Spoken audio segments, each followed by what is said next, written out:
왜 어떤 자식은 끝없이 막히고 고통 속에 머무를까요? 부모는 모든 걸 해줬습니다. 사랑했고 기도했고 자신을 희생해가며 자식의 길을 열어주려 했습니다. 그런데도 자식은 자꾸 엇나가고 하는 일마다 어긋나며 사람들과의 관계도 힘겹기만 합니다. 혹시 지금 이 영상을 보고 계신 여러분도 비슷한 마음이신가요? 밤늦게 돌아오는 자식을 기다리며 한숨 쉬는 날이 많으신가요? 다른 집 아이들은 다 잘 되는 것 같은데 왜 우리 아이만 이렇게 힘든 길을 걷는지 이해할 수 없으신가요? 좋은 말도 해봤고 지도도 멈춘 적이 없는데 자식의 인생은 여전히 막막하고 답답하기만 하신가요? 하지만 부처님께서는 이럴 때 전혀 다른 관점을 제시하십니다. 자식의 업은 부모의 마음에서 시작된다. 그 마음이 흐리면 자식의 길도 어둡게 되느니라. 화엄경에서 전하는 이 가르침은 자식이 막혀 있다면 그 원인을 자식에게서 찾기 전에 부모의 내면을 먼저 돌아보라고 말씀하고 계십니다. 불안, 후회, 집착, 비교. 이런 마음들이 아무 말 없이도 자식에게 전해진다는 것입니다. 마치 향기가 공기를 타고 퍼지듯 부모의 마음 상태가 보이지 않는 기운으로 자식의 삶을 감싸고 있다는 깊은 통찰입니다. 오늘 우리는 부처님의 가르침을 따라 자식의 운이 막히는 진짜 이유와 그 막힘을 푸는 근본적인 수행에 대해 함께 살펴보려 합니다. 이 영상은 단지 위로가 아닙니다. 자식을 위한 진짜 수행이 어디서 시작되어야 하는지를 정확히 보여드릴 것입니다. 지금부터 함께 그 지혜로운 길을 걸어보시겠습니까? 어느 날 한 제자가 부처님을 찾아와 깊은 고민을 털어놓았습니다. 세존이시여, 제 아들이 하는 일마다 막히고 사람들과의 관계도 힘겨워합니다. 마음은 착하고 성실한 아이인데 무엇을 시작해도 결과가 좋지 않으며 이젠 자기 자신조차 의심하기 시작했습니다. 저는 그런 아이를 보는 것이 너무 괴롭습니다. 부처님께서는 조용히 제자의 마음을 살피시며 따뜻하게 말씀하셨습니다. 그대의 그 마음을 이해하노라. 하지만 자식의 어려움을 바라보기 전에 먼저 그대 자신의 마음을 돌아보아라. 마음이 흐리면 그림자도 어두워지고 그 그림자는 자식에게 비치느니라. 제자는 놀라며 되물었습니다. 제가 자식을 향한 마음이 오히려 그 아이를 힘들게 한다는 말씀이십니까? 부처님께서는 고개를 끄덕이시며 자연의 비유로 설명하셨습니다. 연못에 물이 흐리면 달빛도 제대로 비칠 수 없듯이 부모의 마음이 불안과 조급함으로 흐려져 있으면 자식은 그 어둠 속에서 길을 잃게 되느니라. 그대가 자식을 걱정하는 그 마음 속에 두려움과 집착이 자리하고 있지 않느냐? 제자는 한참을 침묵했습니다. 그동안 자신이 자식을 사랑한다고 생각했지만 그 사랑 안에 왜 아직 이 정도밖에 못했니? 라는 조급함과 다른 아이들은 다 하는데 넌 왜 그래? 라는 비교가 숨어 있었음을 깨달았습니다. 부처님께서는 다시 말씀하셨습니다. 자식을 교화하려 하지 말고 그대 자신의 마음을 먼저 살피라. 마음이 고요하면 그 자식의 업도 흔들림을 멈추느니라. 며칠 후 한 어머니가 부처님께 찾아와 괴로운 마음을 털어놓았습니다. 부처님, 저는 아이를 위해 좋은 말을 해주려고 노력하는데 왜 그 아이는 점점 더 말을 하지 않으려 할까요? 제가 하는 말이 잘못된 것일까요? 부처님께서는 잠시 고요히 생각하시다가 물으셨습니다. 그대는 평소 자식에게 어떤 말을 하느냐? 어머니는 솔직하게 대답했습니다. 넌 왜 이것밖에 못하니? 다른 애들은 다 하는데 넌 왜 그래? 엄마는 너 잘 되라고 하는 말이야. 이런 말들을 합니다. 부처님께서는 깊은 한숨을 쉬시며 말씀하셨습니다. 말은 씨앗이니라. 말이 맑으면 복이 되고 말이 거칠면 괴로움이 따르느니라. 그대의 말에는 사랑이 담겨 있지만 그 이면에는 넌 부족하다는 그림자가 드리워져 있지 않으냐? 어머니는 부끄러워하며 고개를 숙였습니다. 부처님께서는 이어서 가르치셨습니다. 자식을 위한 말은 세 가지를 기억해야 하느니라. 첫째, 판단보다 공감하는 말이다. 왜 그랬어? 보다는 많이 힘들었겠다라고 하라. 둘째, 조언보다 질문하는 말이다. 다음엔 이렇게 해보다는 그럼 다음엔 어떻게 해볼까? 라고 물어보라. 셋째, 화가 났을 때는 말하지 않는 용기를 내어라.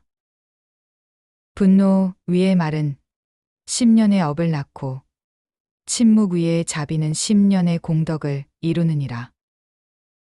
한 아버지의 실제 이야기를 들려주셨습니다. 아들이 큰 실수를 했을 때 그 아버지는 아무 말도 하지 않고 아들 옆에 조용히 앉아 손등을 가만히 잡아주었습니다. 그 아들은 나중에 친구에게 이렇게 말했다고 합니다. 그날 아빠가 뭐라고 했으면 나는 집을 나갔을 거야.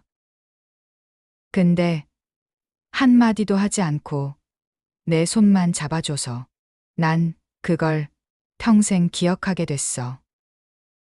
말은 소리보다 파장이 오래 남느니라. 그러니 오늘부터 말을 고르기보다 마음을 먼저 밝히는 것이 진짜 시작이니라. 또 다른 날, 한 제자가 조심스럽게 여쭈었습니다. 스승님, 저는 자식이 조금만 달라졌으면 좋겠습니다. 성격도 너무 극단적이고 왜 이 아이는 남들처럼 하지 못할까요? 부처님께서는 조용히 미소를 지으시며 물으셨습니다.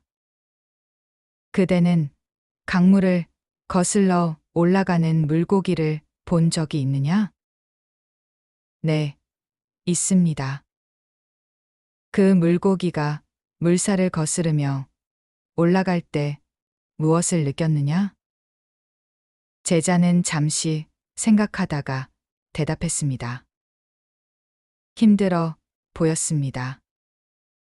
자연의 흐름을 거스르니까 더 많은 에너지가 소모되는 것 같았습니다. 부처님께서는 고개를 끄덕이며 깊은 통찰을 주셨습니다. 내가 바꾸려는 순간 인연은 거꾸로 흐르고 업은 더 단단해지느니라. 자식을 바꾸려는 마음은 그 아이를 있는 그대로 보지 못하게 만들고 결국 그 마음이 자식의 업과 맞물려 운명을 더 무겁게 얽히게 만드느니라. 한 어머니의 이야기를 들려주셨습니다. 그 어머니는 아들이 자꾸 회사를 옮기는 것을 못마땅해 하며 늘 이렇게 말했습니다. 너는 왜 늘 도망치려고만 하니? 한 번만이라도 제대로 붙잡아봐. 엄마는 널 위해 모든 걸 포기했는데. 아들은 점점 말이 없어지더니 결국 우울증 진단을 받게 되었습니다. 나중에 아들이 고백했습니다. 엄마는 날 위해 그런 말을 했겠지만 난 엄마의 기대와 판단 속에서 단 한 번도 내 자신으로 살아본 적이 없었어. 부처님께서는 제자를 바라보며 따뜻하게 말씀하셨습니다. 억지로 굽히는 나무에는 열매가 달리지 않느니라. 산도 그러하니라. 자식을 바꾸려 들지 말고 그 아이 옆에 자비의 등불처럼 그저 있어 주어라. 어둠 속에서 그 빛을 기억하는 것은 항상 자식이니라. 어느 날 한 아버지가 깊은 근심을 안고 부처님께 나아왔습니다. 세존이시여, 형은 벌써 취직했는데 그 집 아들은 대학도 좋은 곳에 갔다더라. 이런 말을 자꾸 하게 됩니다. 그런데 아이가 점점 위축되고 있습니다. 부처님께서는 한동안 조용히 그를 바라보시다가 물으셨습니다. 그대는 정원에서 장미와 국화를 키워본 적이 있느냐? 네, 있습니다. 그대는 국화에게 왜 장미처럼 피지 못하느냐고 나무란 적이 있느냐? 아버지는 깜짝 놀라며 고개를 저었습니다. 그런 말도 안 되는 일을. 꽃은 저마다 피는 계절과 모양이 다른데 어떻게 그런 비교를. 부처님께서는 미소를 지으시며 말씀하셨습니다. 비교는 스스로를 잃게 하고 그 상처는 또다시 인연을 흔들어 고통의 흐름을 낳느니라. 다른 꽃을 보며 내 꽃을 탓하지 말라. 모든 꽃은 자기 계절에 피어나느니라. 한 아들의 일기를 소개해 주셨습니다. 나는 내 삶을 산 적이 없다. 항상 형의 그림자 속에 있었고 나는 늘 부족했고 늘 비교의 대상이었다. 나는 언제쯤 나 자신으로 살 수 있을까? 부처님께서는 깊은 슬픔을 담아 말씀하셨습니다. 자식을 비교하는 마음은 부모 자신 안에 있는 두려움과 부족함에서 비롯되느니라. 이 아이가 뒤처지면 어쩌나 내가 뭔가 잘못한 건 아닐까? 이런 생각들이 자식이 아니라 부모 자신의 업에서 나온 무의식일 수 있느니라. 그 업은 자식의 마음 속에 스며들어 자신에 대한 믿음을 서서히 앗아가게 되느니라. 그러니 이제는 자식의 삶을 비교하기보다 그 아이만의 인연을 그대로 바라보는 연습이 필요하니라. 마지막으로 한 어머니가 찾아와 간절히 물었습니다. 부처님, 딸이 학교에서 괴롭힘을 당하고 있습니다. 처음엔 딸을 설득하려 했습니다. 기죽지 마. 강해져야지. 엄마 땐 더 힘들었어 라고 말했지만 딸은 점점 더 마음의 문을 닫고 있습니다. 부처님께서는 조용히 고개를 끄덕이시며 말씀하셨습니다. 말이 많을수록 업이 쌓이고 침묵이 깊을수록 공덕이 맑아지느니라. 자식을 살리는 건 말이 아니라 곁에 있어 주는 힘이니라. 그 어머니에게 새로운 방법을 제시해 주셨습니다. 모든 말을 멈추어라. 아무 말 없이 딸이 앉아 있는 방바닥에 함께 앉아 있거라. 눈을 마주치지도 않고 질문도 하지 말고 그저 가만히 딸 옆에서 숨을 쉬며 조용히 앉아 있거라. 몇 주 후 그 어머니가 다시 찾아와 감동을 전했습니다. 딸이 처음으로 스스로 어머니를 안으며 이렇게 말했다고 합니다. 엄마, 말 안 해서 고마워. 나 그냥 누군가 곁에 있어 주기만 했으면 했어. 부처님께서는 깊은 미소를 지으시며 말씀하셨습니다. 고통 속에 있는 이와 함께 앉아 있는 것, 그것이 가장 큰 자비의 공양이니라. 소리 없는 연꽃이 피어나듯 자비는 말이 없어도 전해지느니라. 자식이 힘들어할 때 부모는 불안해져서 자꾸 묻고 말하고 조언하려 드느니라. 하지만 자식이 원하는 것은 정답이 아니라 안전한 공간이니라.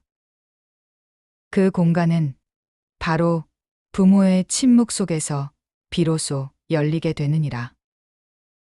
오늘 우리가 부처님의 가르침을 통해 배운 것은 무엇입니까?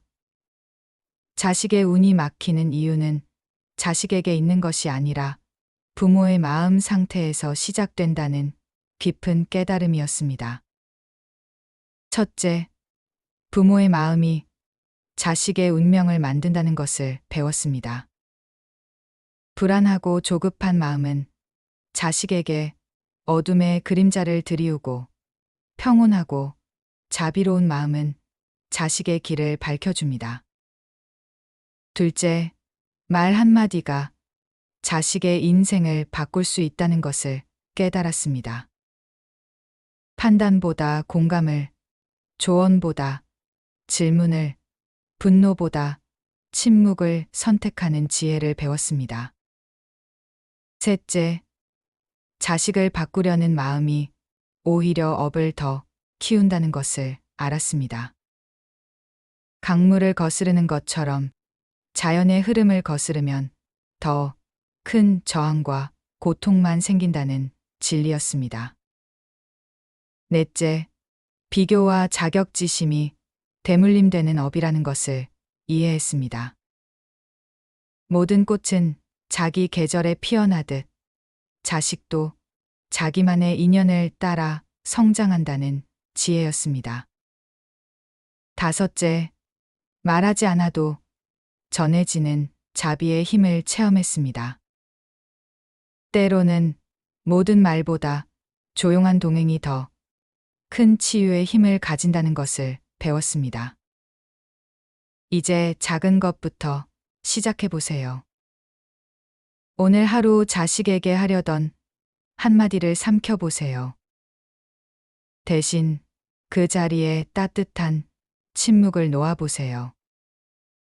다른 아이와 비교하려던 마음이 올라올 때 잠시 멈추고 우리 아이만의 고유한 빛을 바라보려 노력해 보세요.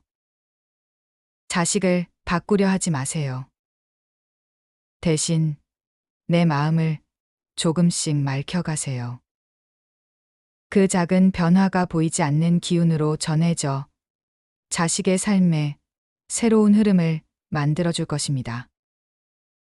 여러분도 충분히 잘하고 계십니다. 지금까지 자식을 위해 애쓰고 걱정하며 사랑해온 그 마음만으로도 이미 큰 공덕을 쌓고 계신 것입니다. 다만 이제는 그 사랑의 방향을 조금 바꿔보세요. 자식을 향한 사랑에서 나 자신을 닦는 수행으로 방향을 돌려보세요. 부처님께서 말씀하신 대로 부모의 마음이 고요해지면 자식의 삶에도 맑은 바람이 불어올 것입니다. 오늘 이 영상이 여러분의 마음에 작은 평화를 가져다 주었기를 바랍니다. 혹시 오늘 영상에서 조금이라도 위로를 받으셨다면 좋아요와 구독 부탁드립니다. 그리고 여러분의 소중한 경험과 깨달음을 댓글로 함께 나눠주세요. 그 댓글 하나가 또 다른 누군가에게는 큰 울림과 희망이 될 수 있습니다. 오늘도 함께 해주셔서 진심으로 감사합니다. 여러분과 여러분의 자녀들에게 부처님의 자비와 평안이 함께하기를 기원합니다. 나무아미타불 관세음보살